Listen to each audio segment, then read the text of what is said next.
Bismillahirrahmanirrahim. Assalamualaikum warahmatullahi wabarakatuh. Innal hamdalillah nahmaduhu wa nasta'inuhu wa nastaghfiruh wa na'udzu billahi min syururi anfusina wa min sayyiati a'malina. May yahdihillahu fala mudhillalah wa may yudhlilhu fala hadiyalah. Wa asyhadu an la ilaha illallah wahdahu la syarikalah wa asyhadu anna Muhammadan abduhu wa rasuluhu la nabiyya ba'dah. Allahumma sholli ala Muhammad wa ala alihi wa sahbihi ajma'in amma ba'd. Pada kesempatan ini kami akan menyampaikan perhatian pemerintah dalam hal ini Departemen Agama terhadap perkembangan Al-Quran dalam huruf Braille di Indonesia. Pemerintah dalam hal ini Departemen Agama atau sekarang yang disebut Kementerian Agama terhadap Al-Quran dalam huruf Braille adalah cukup besar, di mana waktu berdirinya Yayasan Kesejahteraan Tunanetra Islam pada tahun 1964 dari Kementerian Agama memberikan dukungan sepenuhnya terhadap Yayasan Kesejahteraan Tunanetra Islam, terutama dalam pendidikan agama, lebih khusus lagi mengenai pendidikan dan penerbitan Al-Quran dalam huruf Braille. Pada tahun 1971, dari Kementerian Agama mentashih Al-Quran dalam huruf Braille yang ditulis oleh Yayasan Kesejahteraan Tunanetra Islam atau YAKITUNIS. Kemudian, pada tahun 1976, kita mengetahui bahwa Yayasan Wiataguna menerbitkan Al-Quran dalam huruf Braille dengan mengikuti Rasem Utsmani.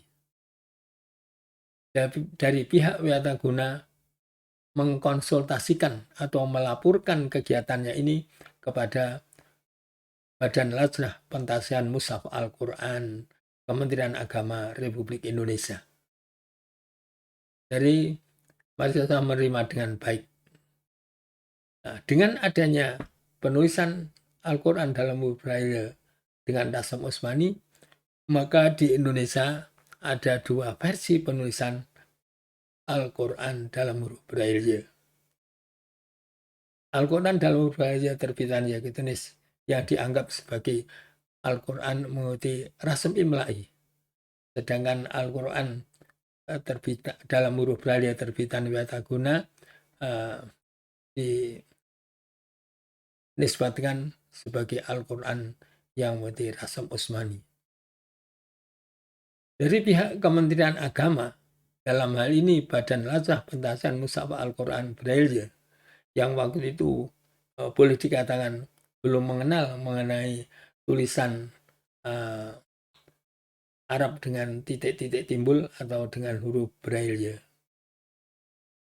Maka dengan adanya penerbitan Al-Quran Rasem Utsmani, maka inilah yang dianggap tepat, karena Al-Quran hendaklah ditulis dengan Rasem Utsmani, yaitu mengikuti Mushaful Imam yang ditulis pada masa Khalifah Utsman bin Affan, di mana mempunyai tulisan khusus yang disebut sebagai Rasem Utsmaniyah.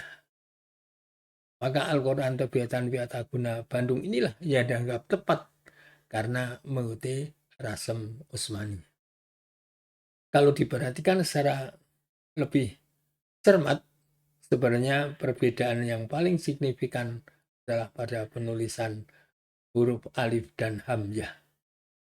Dan kalimat-kalimat yang lain yang mengikuti penulisan bahasa Arab yang telah diterapkan oleh Al-Quran dalam huruf Braille di Timur Tengah, yang dicontoh atau sebagai dasar penulisan Al-Quran dalam huruf Braille YAKITUNIS, itu juga diterapkan dalam Al-Quran terbitan daripada terbitan Yayasan Wiataguna. Namun berbicara dengan orang yang belum mengenal huruf Braille, maka penilaian yang muncul bahwa Al-Quran Braille Wiataguna lah yang benar. Perbedaan yang sangat mencolok tadi telah kami sampaikan mengenai penulisan hamzah dan alif. Dengan adanya dua versi Al-Quran, yang waktu itu disebut versi Yakitunis dan versi Wiataguna Bandung atau versi Yogyakarta dan versi Bandung, maka dari pemerintah dalam hal ini Badan Lajnah Pentasian Musyawarah Al-Quran berinisiatif untuk menyeragamkan. Maka pada Musyawarah Kerja Ulama Al-Quran yang kedua pada tahun 1976 dari dua lembaga ini diundang, Yayasan Wiataguna dari Bandung dan Yayasan Kesejahteraan Tunanetra Islam dari Yogyakarta. Keduanya diminta untuk menyampaikan jawaban atas pertanyaan dari pemerintah, yaitu dapatkah tanda-tanda dalam huruf Braille untuk menuliskan rasam Utsmani, untuk menuliskan Al-Quran dalam rasam Utsmani.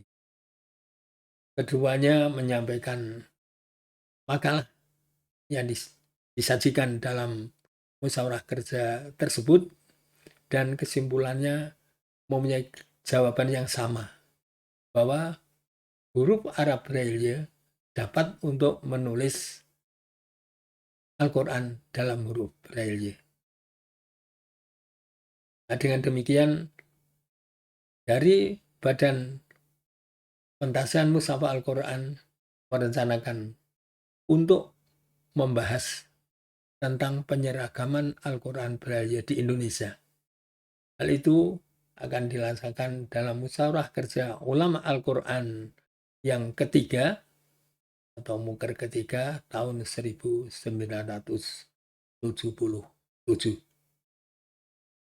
Ya, mudah-mudahan pelaksanaan ini bisa berjalan dengan baik dan menemukan Al-Quran yang baku di Indonesia ini.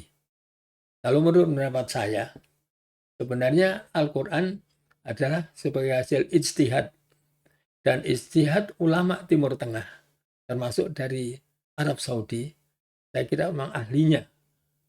Mereka di samping Al-Quran turun di Arab Saudi menggunakan bahasa Arab, dan para ulama dari Timur Tengah juga hampir semuanya atau boleh dengan semuanya menggunakan bahasa Arab.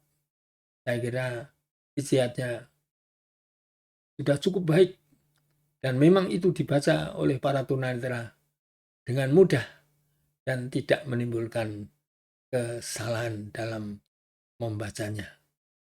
Maka kalau hasil ijtihad dinilai baik, itu menurut saya lebih baik mengikuti hasil ijtihad itu.